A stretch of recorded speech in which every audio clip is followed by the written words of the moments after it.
Thanks for joining our webinar about solar-powered solutions for commercial and industrial applications.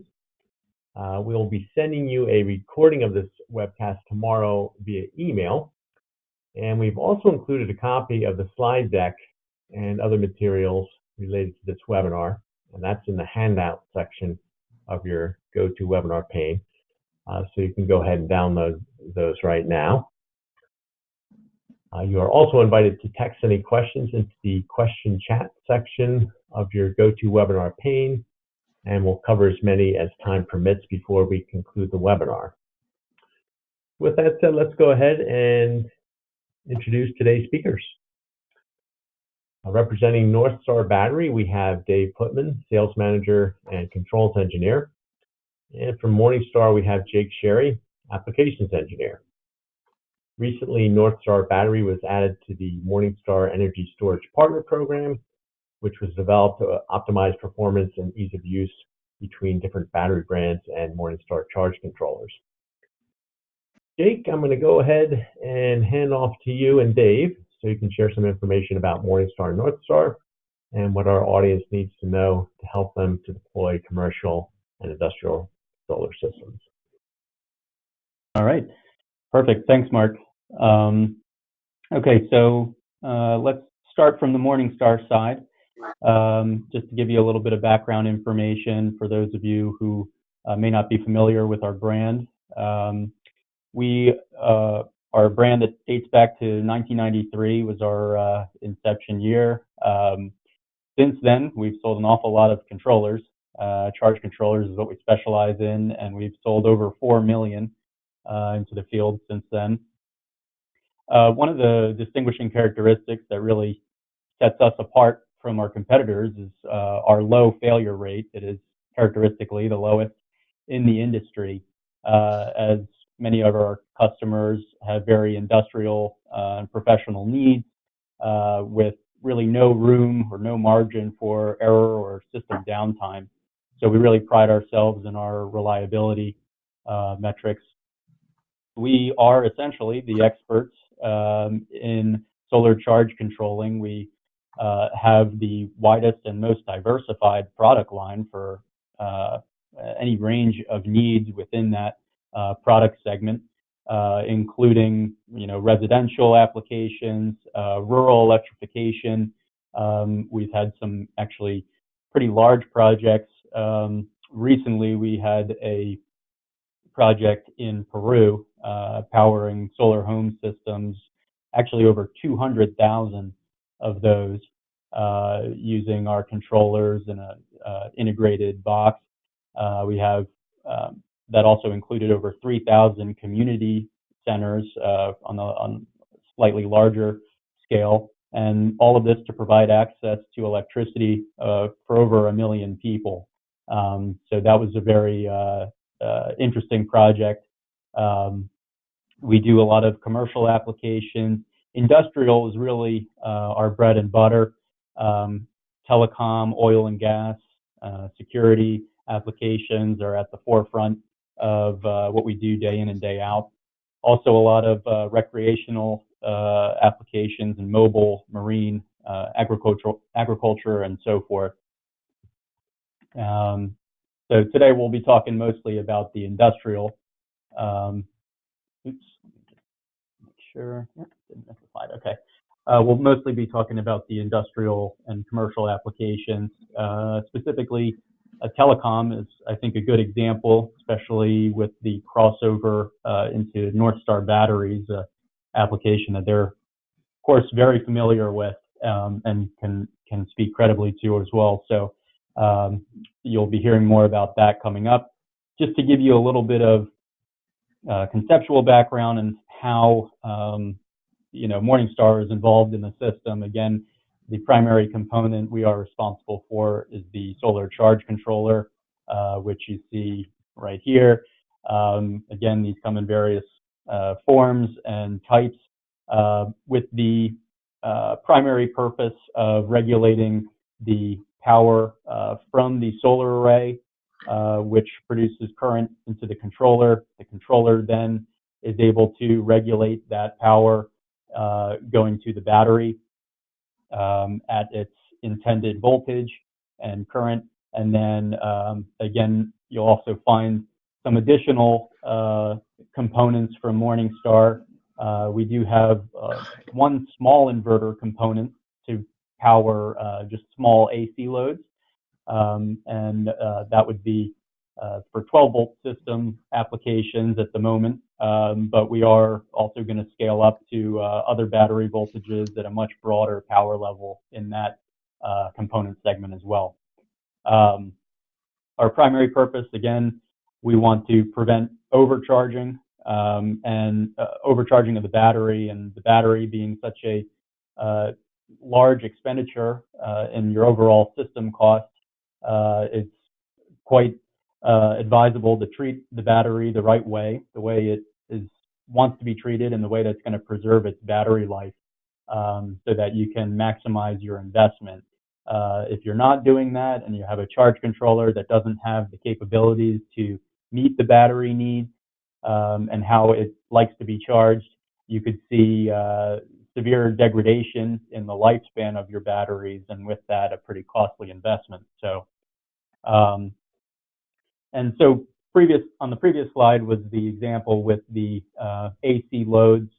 Again, what we're looking at here is another derivation of our system integration with just pure DC loads. And again, this tends to be fairly common for industrial applications, you know, telecom included, oil and gas. A lot of the equipment that they use runs off DC power.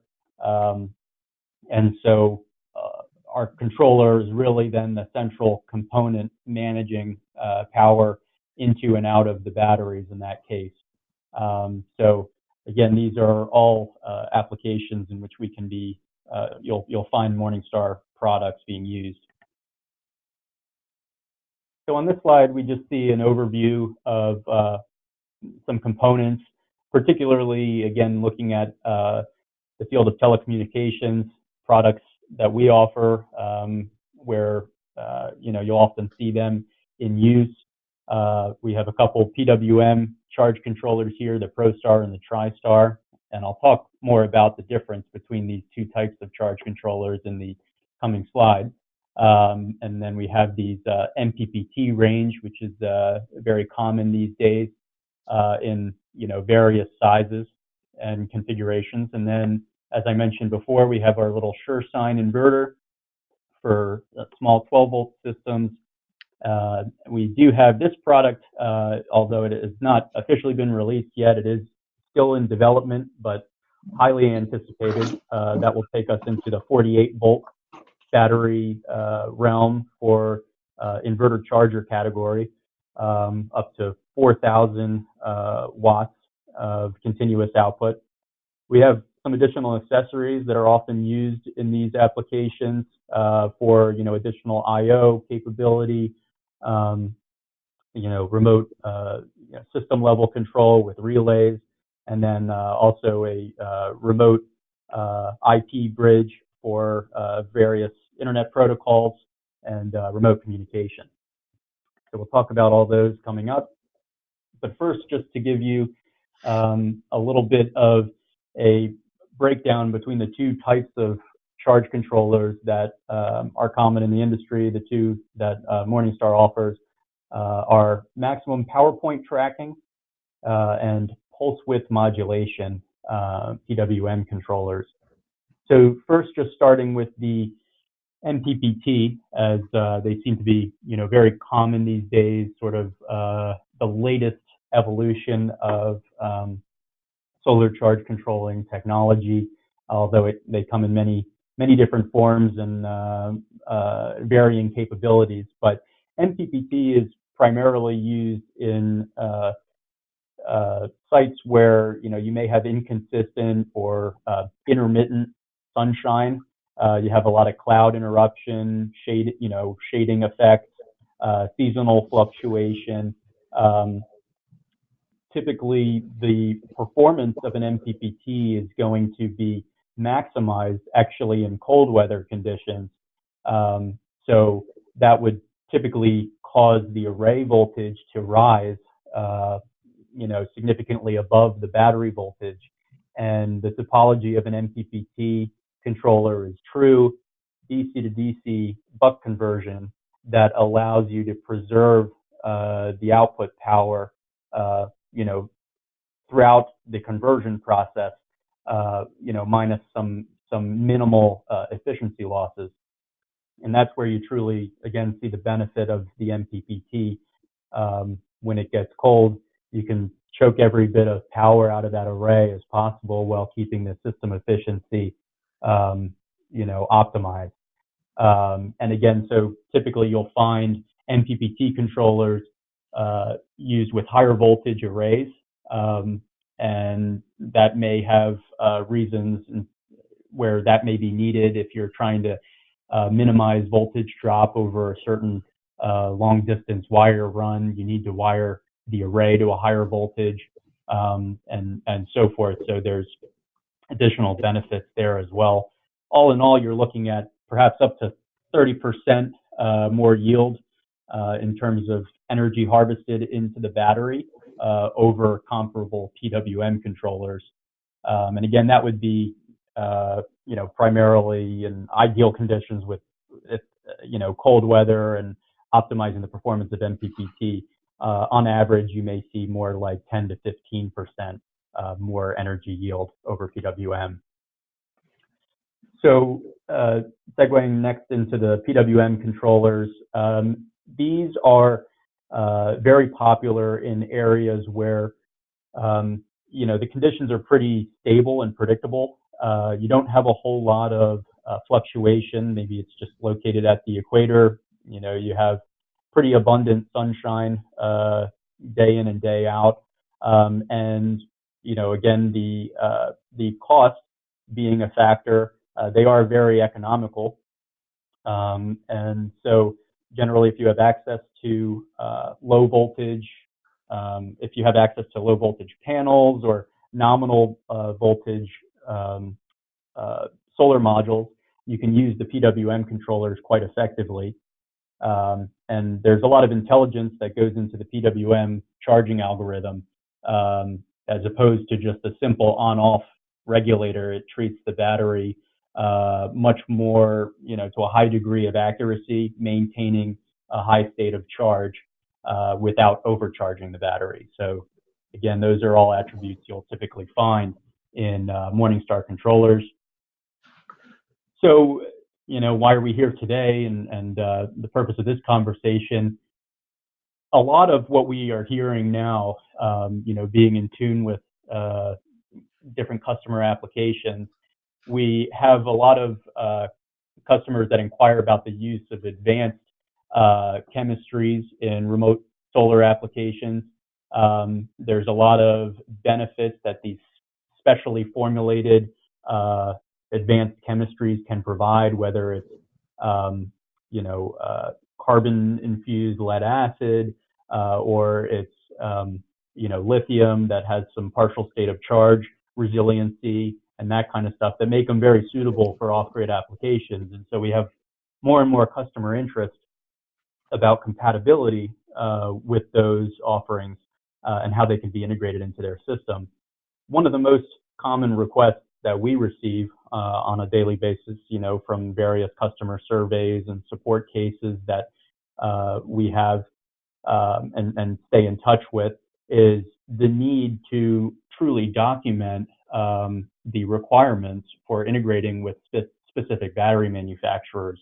A lot of, I think, customers sometimes get frustrated if they can't locate the information they need, or there's some vagueness or ambiguity to manufacturers' recommendations, and they get tossed back and forth between the battery manufacturer and the charge controller manufacturer, and they don't ultimately get the response that they need and could save them a lot of time. So that is really the reason why we created the Energy Storage Partners Program, of which we are showcasing Northstar in today's webinar.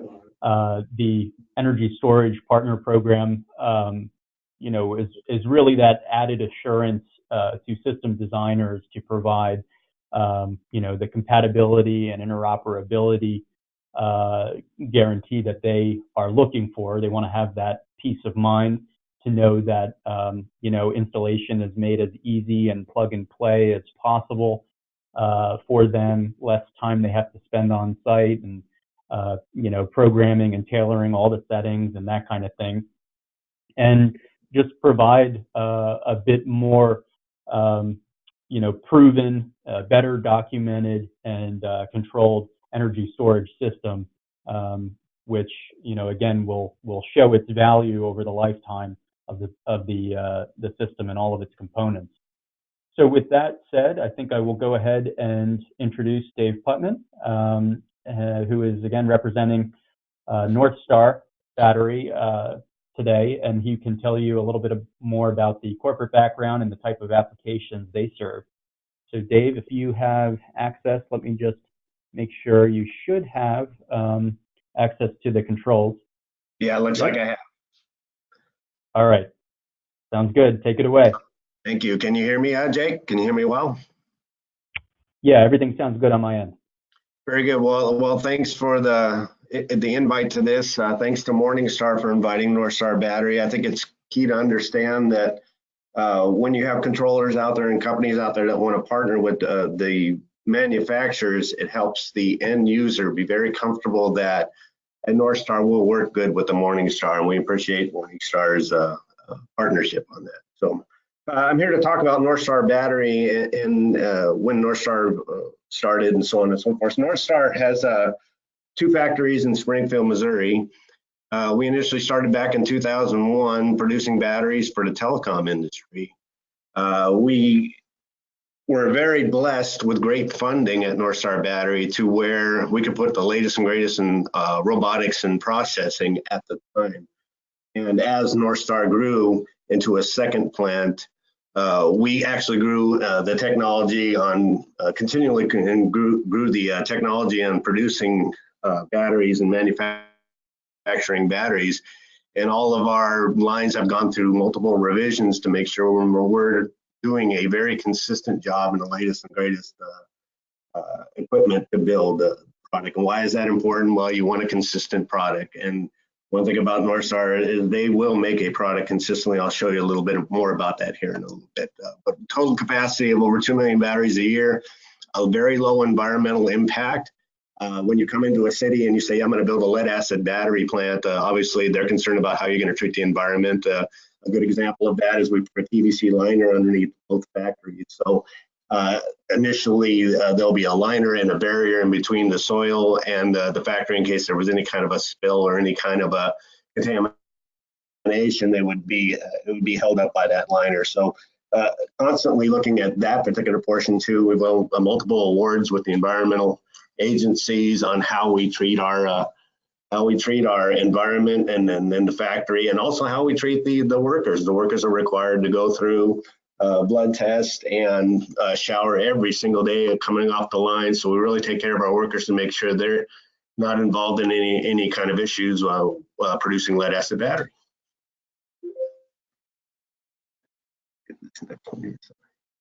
Okay, so we showing, I'm sorry, slip past there for a second. Springfield 1 was built in 2001, Springfield 2 built in 2008, opened in 2009. We are lead strip manufacturing. We do a continuous plate profiling. We have, again, all the automation that you see here helps build consistency into the product. We have quality checks along the way. So we're not just building a different battery on Monday and a different battery on Friday, or a different battery in January and a different battery in December. We are building a consistent product, which is very important to keep the quality in that product. And because of that, we have very low rate of returns. We've got our return rates and all the information that we're getting from feedbacks from the customers, returns from the customers, and we do have some very good customers that will let us know, give us great feedback. It isn't something where we don't hear anything, so there must not be something going on. We have very active customers who monitor their batteries because it's a big investment for them. A Verizon Wireless type of group or AT&T type of group who actually have to go out there and look at the product on every 6 months or every year. They'll give us the feedback, and the feedback and all the information we get because of the consistent process that we have shows on our low return rate. So let's talk about what the battery is made up of. If you're familiar with batteries, we make what we call sealed AGM battery, absorbed glass mat battery. And basically batteries are made up of plate grids. You'll see the diagram here. Here's a grid that NorthStar makes on the left and with a pasted plate. Grid provides a conductive path for the electron, basically the wire for the grid, to allow the electricity to go out to the terminals. And the battery is very reliant, its life is relied heavily on how this grid is made and how this grid holds up in the environment. Grid corrosion is one of the major failure points for a battery. And as you get higher temperatures, it also affects that, elevates that issue. So what is the difference between some of the grids out there? Well, there is a lead calcium grid, and lead calcium grid is basically a book mold grid. So if you look at the machine on the left, what's happening there is a mold, and lead and calcium is poured inside, a lead calcium alloy is poured inside that mold. And then the mold opens up when it is formed, and now you have a set of plates. So you may have anywhere from 10 to 20 plates, depending on the size of the mold. And then the next process will take over, the mold will close, the lead will come back in, and you'll make another set of plates. Whereas NorthStar on the far right makes a pure lead grid. Now what we're doing here is we're actually pouring hot lead onto a cold roll. And now we're making our grids by the thousands. So that entire process is making a reel of thousands of plates as opposed to maybe 10 or 20 at a time. And again, that builds consistency into your product. It also is a thin plate product. And lead grid calcium, you can't do thin plates using that method. You can only use it using the poured lead method as well. So conventional lead calcium battery grids, why do they put calcium in there? Well, it's actually for the manufacturing process. Provides stiffness and strength to handle it in the manufacturing, because you're handling these plates. You're handling a 10 by 20 sheet of plates that you've made off the grid cast. It requires the book mold that, as I had told you about, costs less to manufacture, but it does accelerate grid corrosion, accelerates self-discharge, and requires a thicker plate. And then I'll show you the importance of a thin plate versus thicker here in a second. So lead calcium versus pure lead, why, what's the difference? Why do this? The conventional lead book mold cask adds calcium, prone to growth and corrosion, as we had spoke of, high internal losses, storage, short storage life. There is a high impedance to this battery, so if it sits on the shelf, generally it has a shelf life of about 6 months, whereas the pure lead NorthStar has a shelf life of about 2 years because of its low impedance. The lead calcium introduced mainly to overcome manufacturing issues with book mold and grids. The pure lead tin, which is what NorthStar made, combines the benefits of a pure lead and lead calcium technology while minimizing their weaknesses. Tin does not have the same negative impact of calcium when used in the battery. And the tin basically is there to allow the recharge of the battery. If you just had a solid 100% pure lead battery, chemistry-wise, you couldn't recharge it. So there's a little bit of tin in there to allow for that. But it does have the negative effects of the calcium. So here's a great representation of what's happening in a lead calcium battery. So this is a slice of that grid I was speaking about. So this is the end grain of the grid. If you notice the competitor, the lead calcium on the left, you'll see large pieces and you'll see cracks that allow for corrosion to go to advance.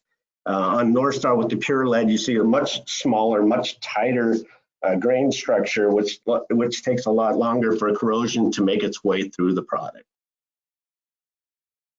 And then here's some temperature life testing that we did at NorthStar, showing what happens to these batteries. And this particular one was done at 65C accelerated life test.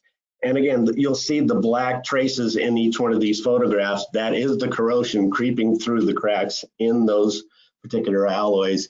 But if you look at the NorthStar Red, after 200 days, you're seeing very little black marks, very little corrosion. Again, helping us extend the life of that battery. As Jake spoke of, the battery is a major portion the expense of some of these solar applications. So you're making the investment into that battery, you want it to last as long as possible. And we feel like with this pure lead grain, it's going to get you there.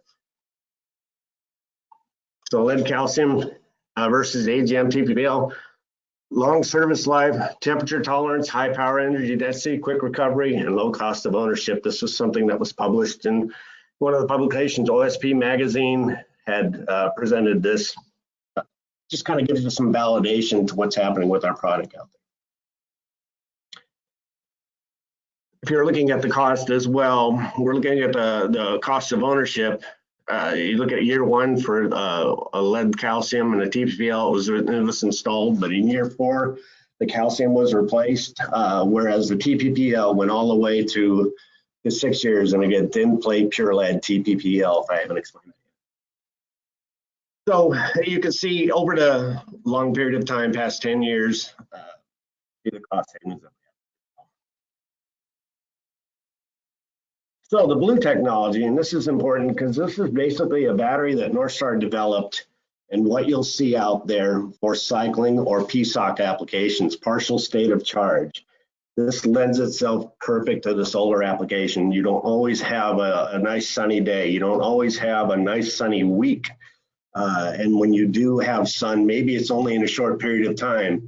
NorthStar developed this blue product, this blue AGM technology for a company overseas because they were having issues with a grid-tied application. This was actually designed for a telecom grid-tied application where the grid was failing anywhere from two times a day to 6 times a day.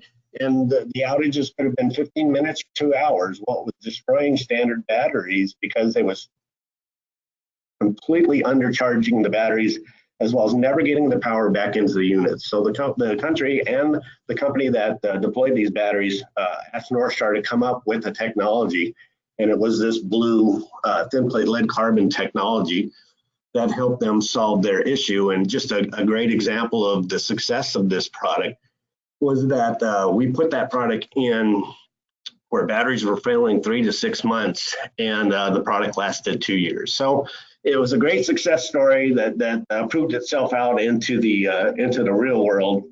And so we know we've got a winner here. And we looked at that and said, well, that's the perfect environment for solar as well, because solar does the exact same thing. You don't know when that power is going to be back. You don't have a consistent power, and it is a partial state of charge. In fact, your battery doesn't even get recharged fully, but you still want your battery to work. And with the design that NorthStar came up with the lead carbon additive to the blue product, we've had fantastic success globally, and we're starting to see a fantastic rollout in the United States in the last 3 or 4 years. So the design life on this battery is 12 years plus at 20C or 68F. Batteries in general love cooler temperatures, so the cooler you can keep your batteries, the longer your life expectation can be. It is, as I said, it's an exceptional PSOC cycling performance where you won't get that full recharge back into the battery. However, the cycling will still be there for you. Ultra fast recharging is part of the secret here with this blue battery, because it can accept that charge better than our standard product or any other standard product. Helps get the energy back into the battery, which again is very important when you only have a limited amount of time for solar input or wind input or off-grid or for-grid input. Operating temperatures, you'll see at -40 to +65C. Again, the cooler you keep your battery, any battery that you have, the cooler you keep your battery, the better you are off. And the shelf life we spoke of earlier, because of the pure lead, is 24 months. Carbon additive electrode increases power, reduces sulfation, and again, helps with that rapid recharge. The thin plates, as we talked about, delivers a larger surface area, higher power density. So let's say we were talking about the same box, our 210, 22 inches long, 12.5 inches high, I think it's 4.9 inches wide. In that same footprint, you put lead calcium, you'd be lucky to probably get 180 amp hours, maybe 190 at the best, where we're offering 210 amp hours. So some of the applications we're in, telecom backup, electric vehicles, that's kind of neat because it is a cycling battery as well. Energy storage, we've done a fantastic job with the blue product in the energy storage for utilities. For example, we have a great program going on in Springfield, Missouri with Springfield Utilities, where they are taking some of the peak hours and putting them in, using our battery as the source of energy rather than the power plant. And then that's a common trend going in utilities across the country. So we're happy that we're showing that we can perform really well in that application. And hybrid gensets. So if you have multiple inputs, if you have a wind, if you have a solar, if you have a generator, and you want to jump back and forth between those inputs, or maybe you've got a good sunny day and a poor windy day, or vice versa, this battery works well with both of those. All of our products right now are 12-volt blocks, front terminal products. They range anywhere from 40, 100, 155, 170, 190, and 210 amp hours. So, and that's kind of it. So any questions we have there? All right, perfect, Dave. So I can go ahead and take back over here. Okay. Let's see. 1 second. Okay. Have the mouse control. All right. So Dave told you about the. Sorry, I'm not sure. Dave, is this muting your computer audio? If I mute, I don't hear you. Okay. Yeah, I just turned off my computer audio, so I'm just trying to use my my phone for that. All right. Sorry about that. I don't know why it keeps going back. Sorry. I'm getting a little bit of feedback here. Anyway, so the typical scenarios where you'll find solar in terms of the application for Morningstar, where we would be involved, there's really 3 different segmentation or categories of adding equipment to sites. You could have a solar retrofit, where, again, these are existing grid connected systems. And so we're integrating with the existing hardware on site, which includes the rectifiers. This would help to reduce the electricity cost, which again saves and cuts down on the overall operating expenditure, OPEX. And this would provide greater security to keep the site up and running for prolonged outages. The off-grid sites that may be entirely new, they would have no or limited or intermittent access to the utility or to grid electricity. They would be solar only, or possibly add in a genset with diesel or propane fuel cost addition as well. And then also just an upgrade of an existing site where maybe they were conventional rectifier systems, but you want to swap them out for ease of system management, with maybe more capable inverter chargers and integrated solar systems as well. Let me just go on to the next slide here. Gives you an idea of some typical applications where, within telecom that we cater to. And again, NorthStar would be very familiar with these applications as well, providing power to, remote towers, just, plain old site backup. You have repeater stations. In some cases, you'll have the base transceiver stations, which are typically larger load requirements. Multi controllers operating in parallel to charge, one giant battery bank. Also, land mobile radio. We are starting to see a lot more, with rural telephony, smaller systems, providing mobile network to, areas without existing infrastructure, sort of all new. The VSATs or the satellite ground stations that just have like a small dish antenna, those would be are increasing in popularity. Some of those are 24-volt systems, with lower power requirements than, say, some of the conventional cellular infrastructure, like the base transceiver stations are typically all 48 volt or higher voltage. You could also have, just simple point-to-point radio, private networks, for secure on-site, data management and that kind of thing, and also, then more sophisticated mobile network operations actually tying in with a satellite backhaul. These are all different use cases of our products. And one thing that many of them have in common is the need for SNMP, or Simple Network Management Protocol.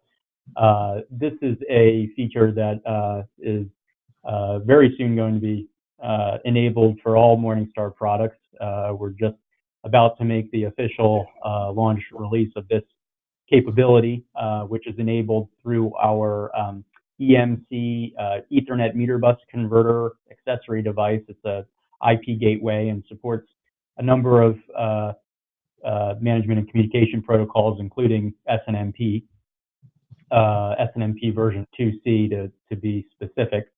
So this is one of the IP based protocols that is very common in a IT network environment where again you're using a lot of routers and switches and Ethernet enabled devices that can all be managed through a universal protocol very easily. And there are a number of network management system software solutions providers that can provide seamless monitoring integration for all these products in a single user interface, which is very nice. So we have added that capability. This is an open protocol.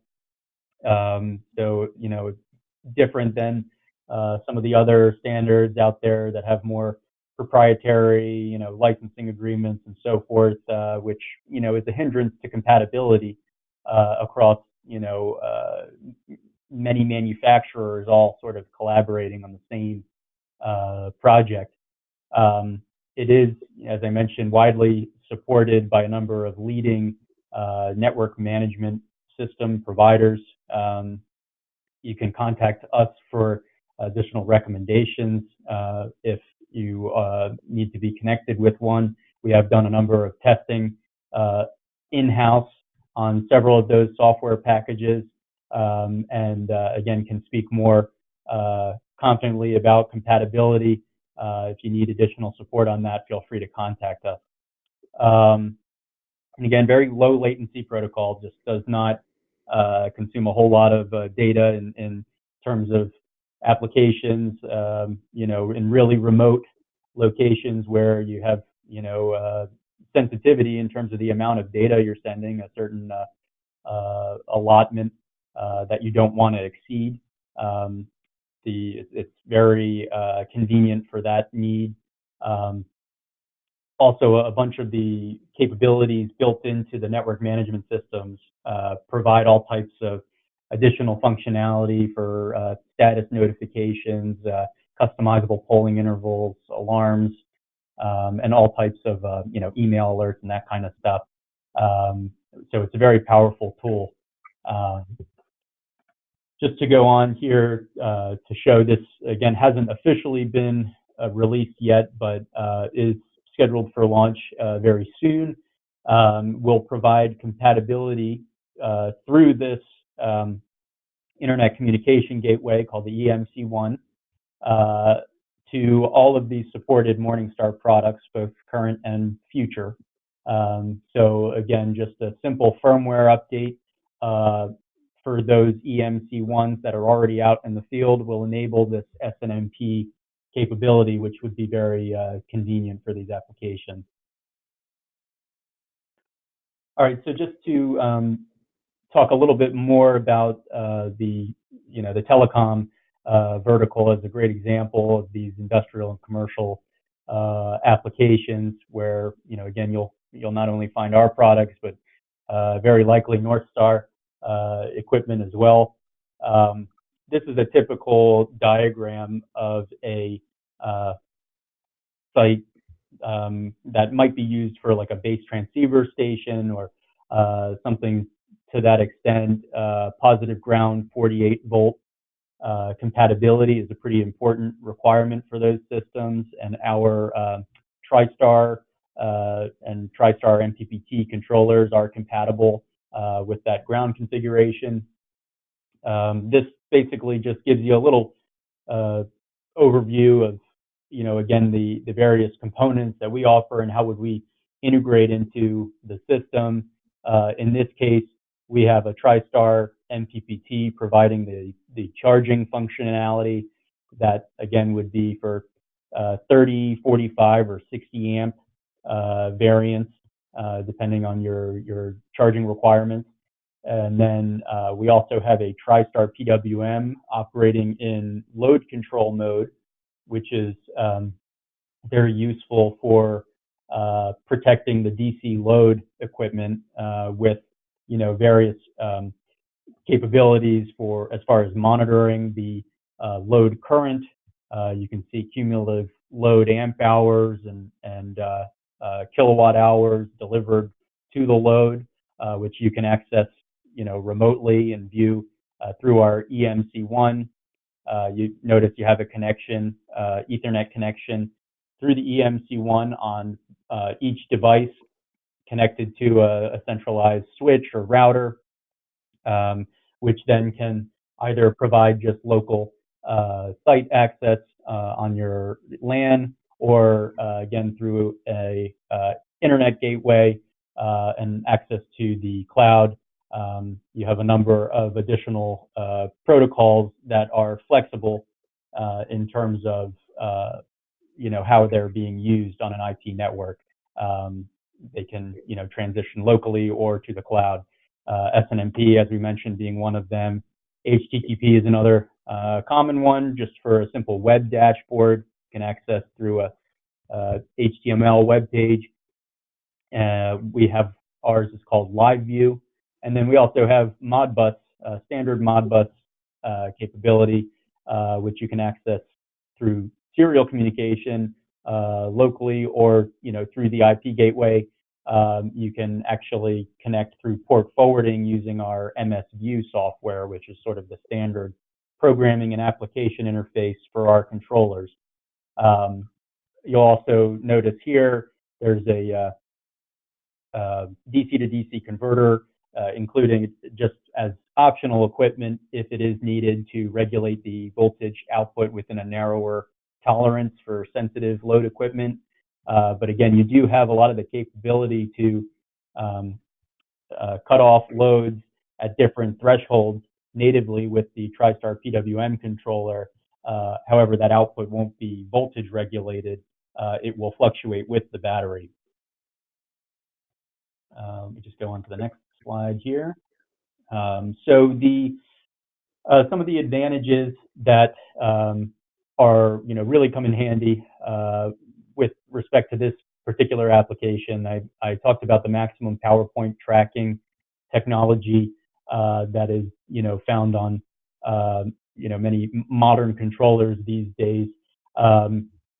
Beware that not all MPPT controllers are alike. There are various grades of sort of enhanced performance and functionality, and I think again our MPPT technology, which we call internally as TrackStar, is one of the industry-leading implementations in terms of very fast sweeping of the array, and it does so very comprehensively, so it doesn't get hung up on local maxima, on the solar array. If you have partial shading effects, it's not going to fool the controller into tracking a point on that IV curve that is not the true maximum output power. So a lot of built-in intelligence with our algorithm for MPPT, and that's one that really shows its advantages in telecom, given needing to maximize the use of limited sunshine and provide as much and harvest as much of that power into the batteries as possible within that time. We also, again, have very easy integration with other system components, including generator control. Talked about one of the components that we have called our relay driver, which can be used for automatic gen start, 1, 2, or 3 wire gen start. It's very easy to use in that regard, and also, would definitely be a advantage in these applications where you have hybrid generation sources to maximize uptime. Remote access and control I mentioned through the EMC1, very handy, and also again the data logging capability is great for remote troubleshooting, being able to see exactly what's going on the site historically, to sort of learn from patterns of your battery behavior, whether it's reaching absorption in a certain frequency period, and what changes you may need to do to adapt to a more resilient system overall. Those data logging capabilities are very valuable. And again, so just to go on to a few more advantages, the temperature charging protection is an important part of the charging algorithm as well, to handle a number of different battery chemistries, whether it's lead acid or lithium or other types, making sure that you either have the proper ability to adjust the temperature coefficient, or you have the ability to prevent charging below a certain cold temperature limit, where again you may risk damage to the battery. These are all types of capabilities that we have designed into our controllers that provide more peace of mind for the system operator, that their batteries are being treated the way they're supposed to be. Again, our controllers are very robust, designed to perform in extreme operating temperatures up to 60 C and as low as minus 40 C, which I think is pretty common for what you would see in NorthStar batteries as well. So there's great alignment there between our components for these harsh environments. All the listings and certifications to give you the peace of mind that it's a quality component. It's been tested to industrial standards, including FCC Class B certification, which is very important in noise sensitive applications, reducing any RF interference. Provide general load and rectifier compatibility, which we'll see in just a second. The low noise operation obviously piggybacks off the FCC certification, but we actually do have ways to adjust the noise sensitivity on some of our controllers in terms of the noise emission. You can actually reduce the switching frequency on some of the PWM controllers to cause less interference if you are seeing that in creating noise in your load equipment and that kind of thing, and noise sensitive devices picking up on that. There are things that we build in to provide measures to kind of combat that. We also have again a lot of safety, built-in safety intelligence, all kinds of miswiring protection for reverse polarity. We have all types of great self-diagnostics that will give you all types of informative alarm and fault notifications. The system expansion and parallel capability is a very important one, especially for larger sites where you do have greater runtime requirements, you need more, have a larger battery bank, and you need more charging to keep that battery, topped off. The being able to add controllers in parallel seamlessly is an important requirement, and that's one that is provided with our MPPT controllers. Since they can basically be independently managed, they each have enough intelligence to take in their voltage and temperature measurements directly at the battery and stay synchronized very well with the rest of the controllers in a parallel system. And then again, of course, the flexibility for various ground configurations, both negative, positive ground, is something that is typically required as well. This just gives you a little bit of an idea of what components would typically be involved. This is more of a retrofit solution. So again, I mentioned the three classifications of how we're used in telecom, whether it's a retrofit, a new off-grid site, or it's an enhancement, revamping the infrastructure to sort of a new topology. This is more from a retrofit standpoint, where we would integrate with existing rectifier systems that, again, are taking utility power. They have, battery backup and, provide power to DC loads. In terms of integrating solar charging to alleviate that operating expenditure, save, utility costs, and provide more site autonomy, it's very easy and sort of non-invasive way to do it. You don't really have to even talk to any of the other components involved. We can sort of be managed independently. The controllers are usually set to a higher set point in terms of the voltage regulation than, say, where the grid would kick in.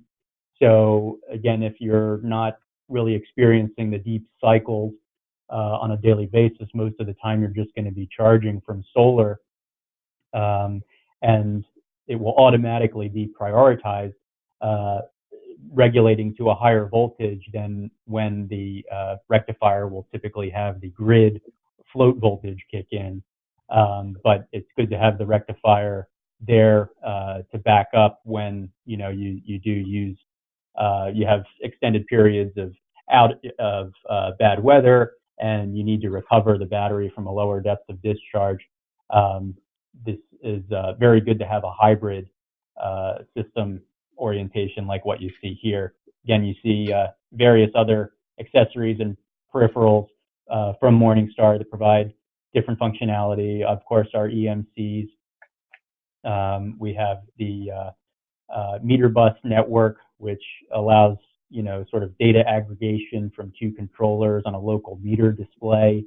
You can also tie in the relay driver to provide additional on-off control for the rectifier or of a DC generator, which may also be on site and instead of the rectifier. Just kind of depends on the network configuration, but a lot of different possibilities you can do there. And similar to the 48-volt system you saw earlier, this is just an example of 24-volt system using a different controller product in our ProStar MPPT family, which again would be very flexible for smaller systems.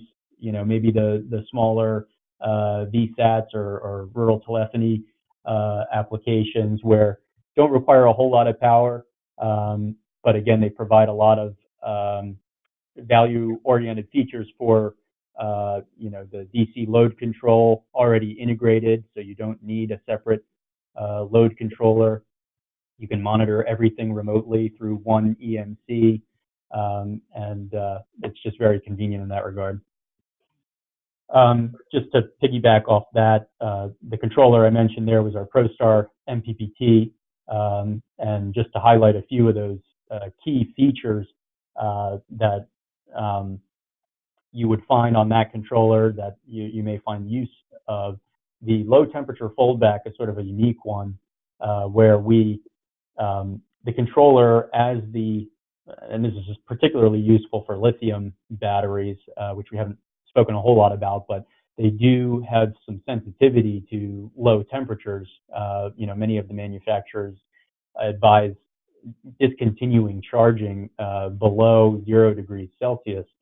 So in that case, it's good to have the additional control capability that the ProStar MPPT would provide, in that it can create a linear derate of the output current from the controller going into the battery in correspondence with a specific temperature window. So if you don't want it to go below 0 degrees Celsius, you can start limiting. Maybe there's a slight curve, which you'll see on the next slide, of behavioral sort of acceptance of the battery as it varies with temperature, and you can try to approximate that curve with a linear derate, which is again very, very helpful for the lithium batteries. Interactive meter displays is great for just making easy adjustments on the fly. Not having to take your PC out and hook in a communication adapter and open up MSU and all that stuff. If there's simple adjustments you need to make, you can do so right at the controller. The RTS disconnect is sort of a interesting one as well. It can be fairly useful just for simple I/O purposes, where you can use it as a remote on-off switch to the controller. So if, for instance, you have some signaling from the battery or some other external equipment that says, stop charging, or disconnect all the charging devices, as opposed to just removing power to the posts at the battery, you can actually shut down the controller while still keeping it alive. And that's great, because if you suddenly pull the power on the output, connected to the battery without any warning, you can get a voltage spike, which can actually damage the FET components, the switching components. So that's one thing, again, that provides a little additional functionality if it can be used. You do have the programmability via conventional USB interface. We have a simple communication adapter that takes the little meter bus RJ11 port and converts it into a USB for Windows PC connection using MSView. You can do all the more advanced programming if you want to do it there. You can look at all the data logging and so forth, and also voltage sense capability for more accurate measurements of battery voltage directly at the terminals, which would eliminate or compensate for any voltage drop over the wires. This was the example of the approximating the curve for a given battery that may have a characteristic derate according to temperature, and utilizing the low temperature foldback charging reduction, you can get a nice approximation to sort of the knee of that curve, where you want to make sure you're maximizing the intake to the battery as much as you can without damaging it due to the cold temperatures. And these are just some additional advanced custom settings that you can dial in through either the local meter display or through MSView. High voltage disconnect is very useful, especially in the telecom applications, again, where you have sensitive voltage or sensitive equipment tied to the load terminals, where you can have voltage fluctuation from the battery that may sort of push the upper bounds of voltage tolerance on the load side. You want to be able to avoid any damage there. So you can instruct the controller to disconnect the load above a certain voltage to preserve that integrity of the load. Also, the ability to set a max regulation voltage is a good fail-safe, where you basically just specify a fixed ceiling for the maximum voltage that the battery could ever see, regardless of temperature compensation. So the max regulation voltage itself is not temperature compensated. It's a hard limit, which states that you never want the battery or therefore the load to see any voltage higher than a set threshold. So that's a useful feature as well. Absorption extension is definitely a good feature for lead acid batteries, where you're going to have various memory effects and the need to recover after deeper discharges with an extended absorption the next day. Again, the partial state of charge capability of the blue plus line from Northstar, sort of is very comfortable operating at partial state of charge as it was intended to do, so may not be necessary there. And then the temp comp variations, as I mentioned before, just the ability to specify and adjust your coefficient, your temperature coefficient, and also having the additional control over a wider temperature range where you need to guarantee operation to set specifications. All of that is, again, custom programmable in our controllers. So I know I took up a lot of time, but I just want to really quickly go through an example just to show you how easy it is to integrate these battery settings for Northstar into Morningstar controllers. A lot of it is already done for you through our energy storage partner program. So if you do, go get a chance to go to this link, or you can find it under at our main homepage under the Resources tab. You'll see our energy storage partner program link. You can just navigate to that. It'll give you a whole list of brands that are included in the program. Each one has a specific integration guide that has been created for it, and you can go ahead and again fill out. There's a little information request form which you only have to fill out one time, and then you can have access to as many of those documents as needed. Within that document, there is a link to a pre-configured zip file it has all of the downloadable MSView setup wizards already filled out for each of our controllers for a given battery. So like I said, a lot of the work is already done for you, and I'll just show you really quickly how you can access that information. So in the integration guide, you'll see at the on the last page, you'll see the link to the MSView configuration files. What you want to do first, if you don't already have the MSView software, is you'll go ahead and download that at the link above it. And then once you have MSView set up, you can go ahead and initiate download of the zip file, which contains all the preloaded configuration files for that battery. And you will see in the following slide here, all you have to do, again, just extract it to your appropriate destination folder. You can save it on your desktop, wherever is most convenient, so you can find it again. And again, within that, this just shows you, again, how to get to our MSView software. If you're on our homepage, morningstarcorp.com, just go under the Products drop-down menu and select MSView. It'll take you to the following page here with a little click here hyperlink that initiates the download of the software. And once you downloaded the software and the zip file, all you need to do is when you open up the program, you will click on the, after you establish a physical connection to your device, whether it's through a serial communication or the EMC1 IP converter, you can just click the search for connected devices under the devices tab in MS View. That'll run a automatic check of all of the connected devices.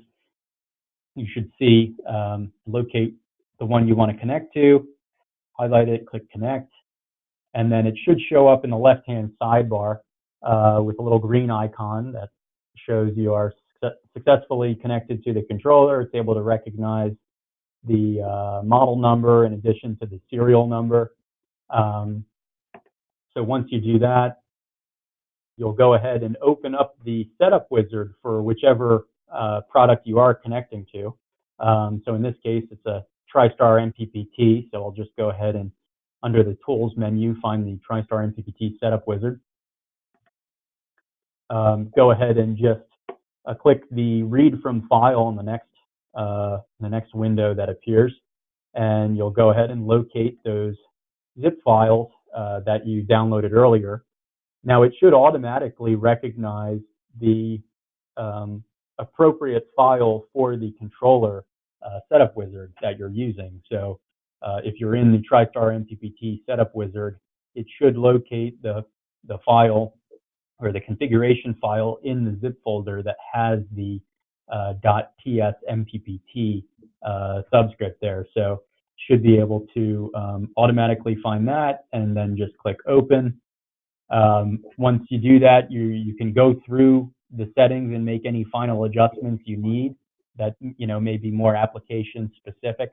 And then if you, for instance, the low temperature foldback you see here, if there's specific requirements you want to put in there, or some of the optional recommended settings that maybe are not filled out in the initial download, you can do that. You can do additional lighting control settings for the load control capabilities, all kinds of stuff. Once you have it in the form that you're happy with, you'll go ahead and just press the Program TriStar MPPT button, and then that will take you through a list of sequences. It'll show you a list of instructions telling you when to power cycle the controller, which again you can do remotely using our EMC1, and that will allow the custom settings overwrite to be active next time the controller reboots. So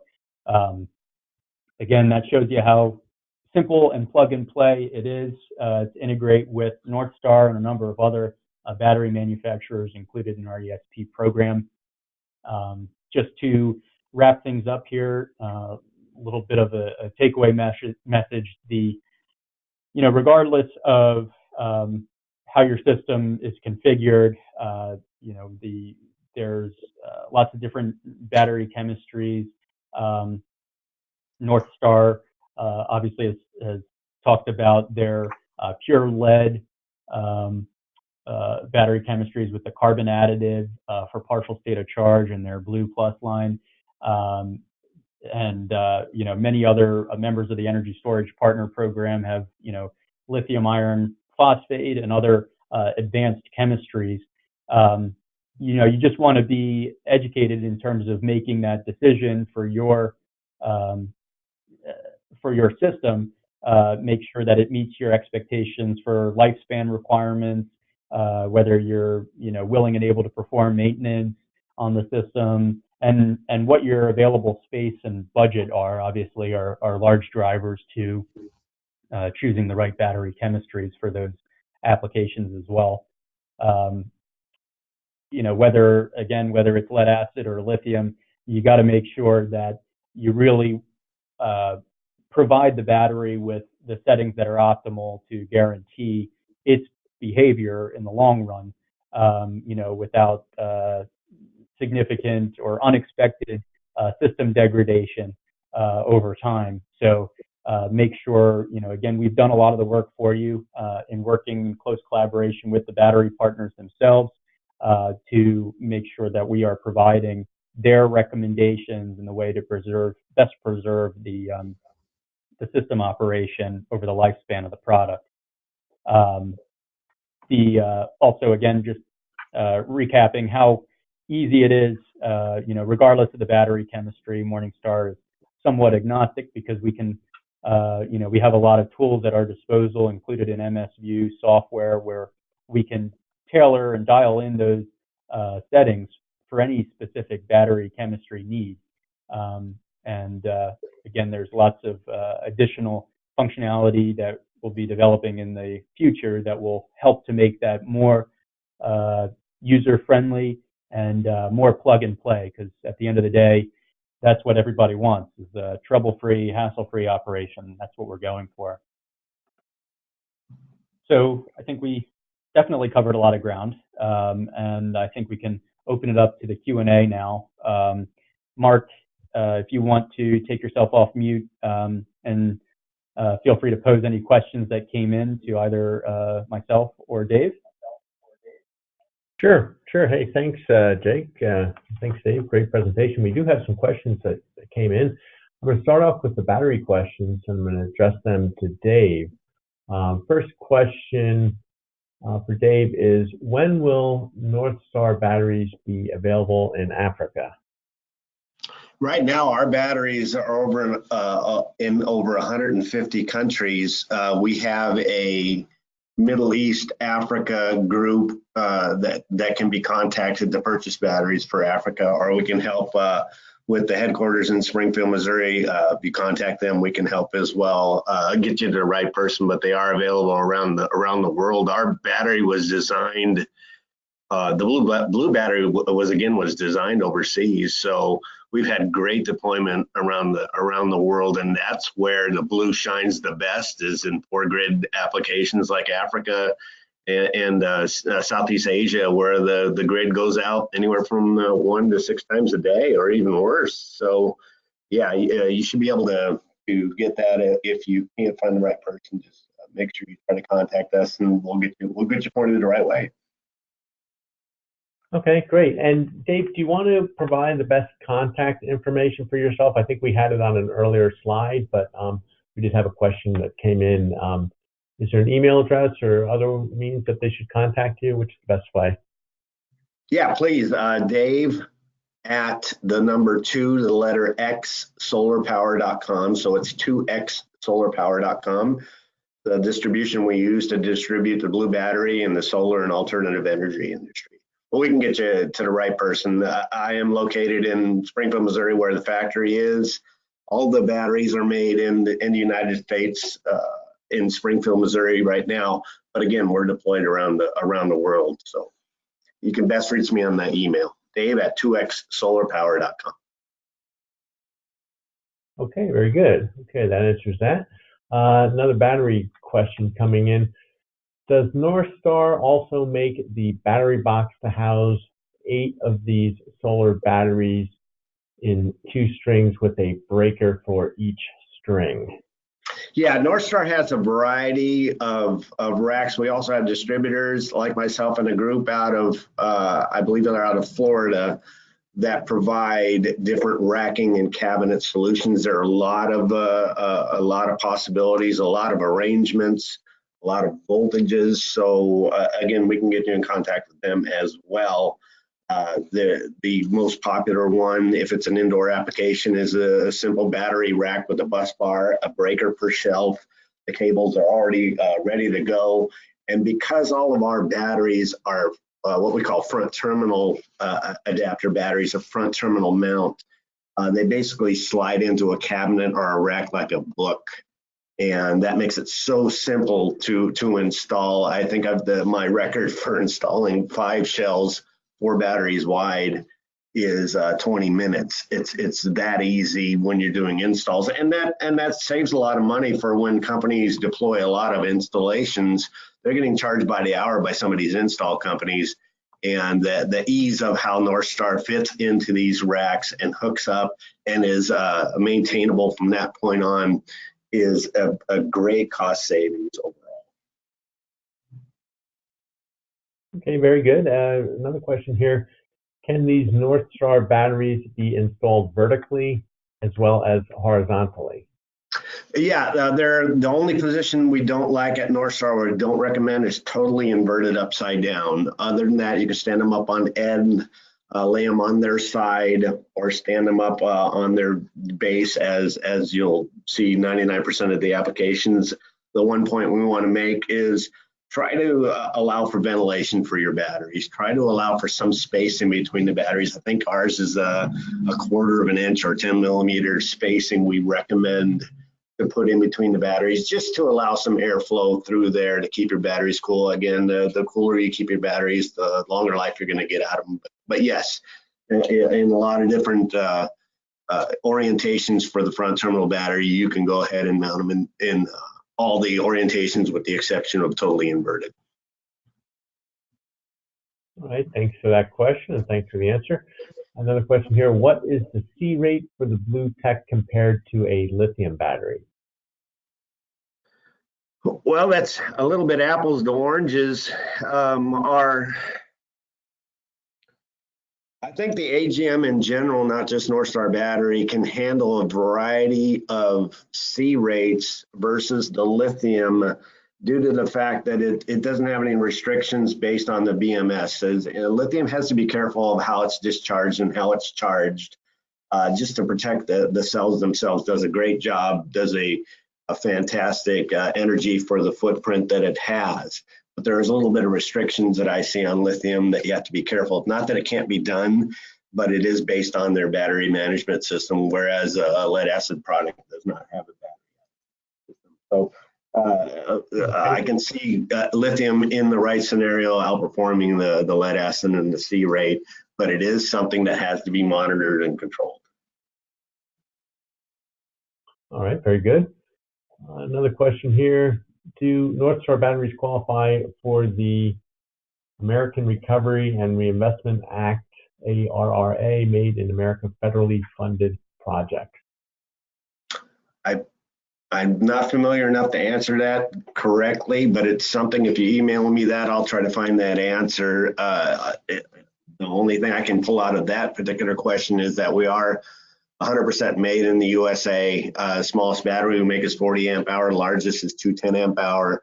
And I know that that helps in government bids and so on. But yeah, if you email me with that standard, I'll verify that for you and get that answered.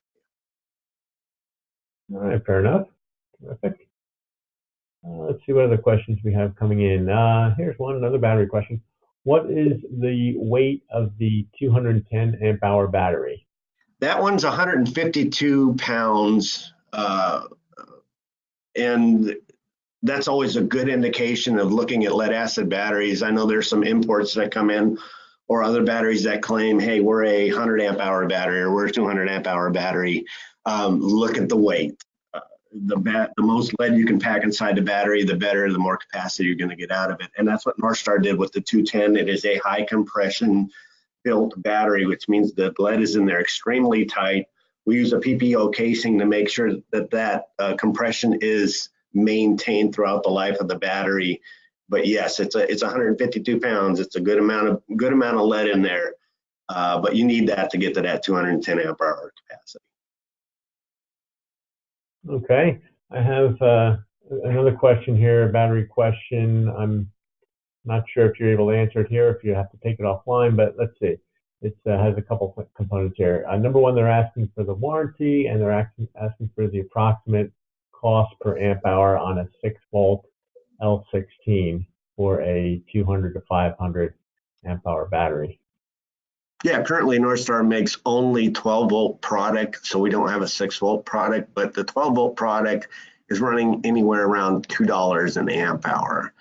There are warranties all over the place for this. The general warranty for solar is 2 years. There are a lot of warranties that NorthStar can work with customers if they can prove the application. So if you're showing that you're going in a great environment, you're treating your batteries really well, and with this fantastic monitoring software or capabilities of Morningstar, that's a great way of showing the manufacturer, here's the situation I put my battery in. So it makes any kind of warranty warranty questions or warranty items that much more transparent. Some of our telecom grid tied warranties go 5 years or 10 years prorated as well. So there's a variety out there. The main warranties for solar or alternative energies are at 2, but again, we can work with the customer to help in special cases. Okay, very good. And I have a question here that says, what are the different types of NorthStar batteries, different types of pure lead, AGM, lead calcium, AGM, etc.? Sure, we only make the 2 type. We make the pure lead red line, which is our telecom line, which is recommended for grid tied standby applications. So if you can imagine a Verizon wireless hut in the United States that's tied to the grid, in comparison to the rest of the world, we have a very good grid system and we have very good electricity that's consistent. So because our batteries sit there year after year after year in a hut like that, we use the pure lead red, which is very good at reducing any kind of corrosion that trickled flow current can cause on a battery. Remember, it's not cycling, it's just sitting there waiting, and it's sitting there on float because it's fully charged. And that flow current over a long, long period of time is going to kill the battery. And because we use pure lead, it helps slow down that process. The other battery type that NorthStar makes is the blue product, the Blue Plus product, which we covered today, which is more of a cycling PSOC battery. So those are the 2 main ones that they produce in the reserve power area. NorthStar also has a transportation department as well. So you'll see that move over to the Odyssey brand with Enersys. And that's the other product that NorthStar makes, but we don't represent or cover that particular one in this circumstance. Okay, and Dave, you touched on this a little bit in the last answer you gave, but let me read this new question anyway. It says, can the NorthStar be on float for 13.6 volts for long periods as backup power?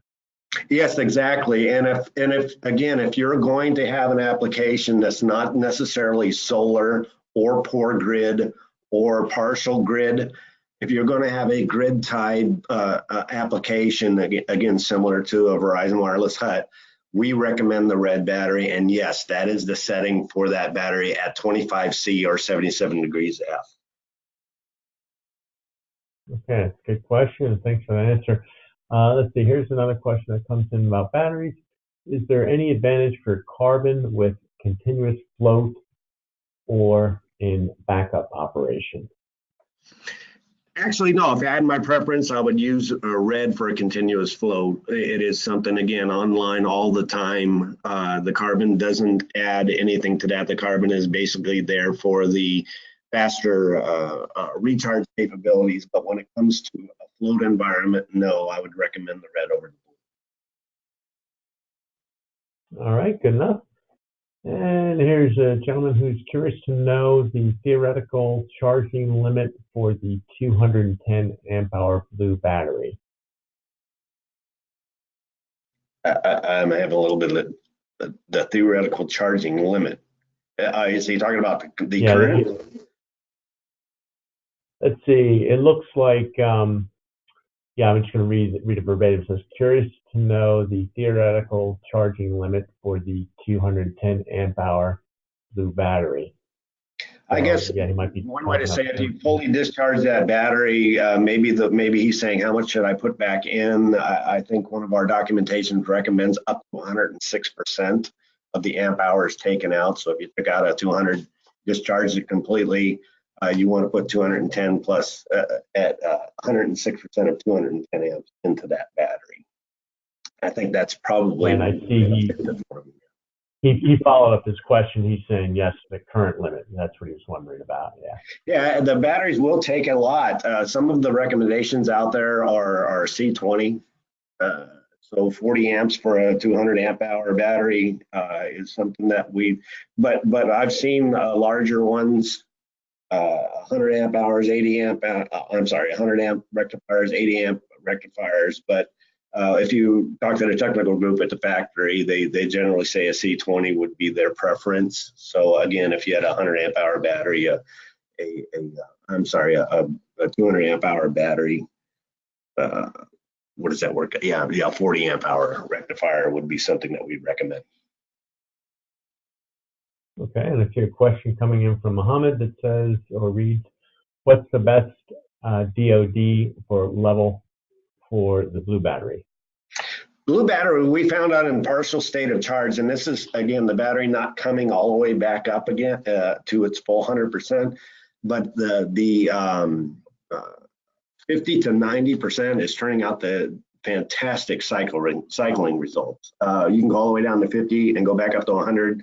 We're okay with that, but the best results coming out of all the testing that we've done are right around 50 to 90. If you operate in that range, that PSOC range, again, this battery loves the fact that you can't get it all the way recharged, it still cycles.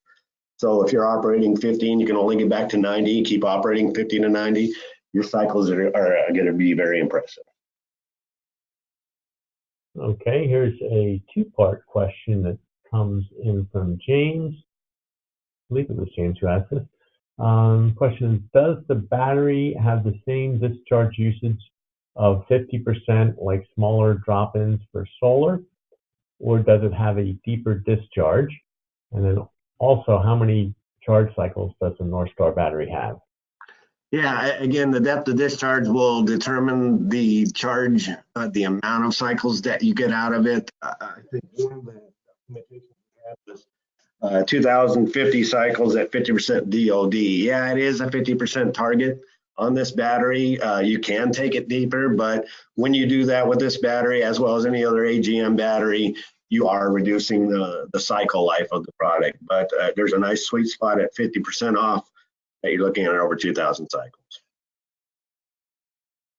Okay, and then I see a question coming in that says, you mentioned that there's a shelf life of up to 24 months. Could you elaborate a little bit more on that? So ideally, if you're keeping it on the shelf, I look at a 77-degree warehouse. If you're holding the inventory that long, that's something we rarely see. But if you had to hold it that long, your battery, in theory, a fully charged battery put on the shelf at 77F, should not discharge down to anything below 12.5 volts in that 2-year period. Heat can obviously change that algorithm and make that battery's shelf life much shorter. What that means is basically you don't have to touch that battery while it sits on the shelf.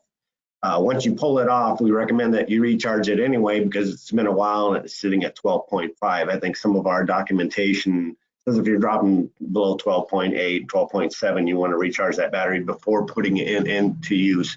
But basically what that means is you can hold that inventory that long if necessary. And with some of our larger telco operators in the previous history who didn't have a very good asset management system, they did actually keep the batteries on the shelf for over a year and a half, and it was beneficial to them knowing that they didn't have to scrap the battery. If it's a 6-month time and you haven't touched that battery, chances are that battery has some kind of permanent damage to it that would decrease its performance when you go to use it. Okay, terrific. Let's go to some charge controller questions that came in, or Morningstar questions, I should say. Looks like a two-parter here. It says or reads, is there a list of NMSs that Morningstar will support for the SNMP protocol? And the follow-up question to that is, can Morningstar send the MIB files for SNMP deployment? So Jake, if you want to go ahead and answer that one. A mouthful. Sure. Yeah, so the 5 NMSs that we tested in-house for beta testing of the SNMP feature were SolarWinds, PRTG, the Nagios, the MikroTik, the Dude, and I believe it was What's Up Gold was the 5th one.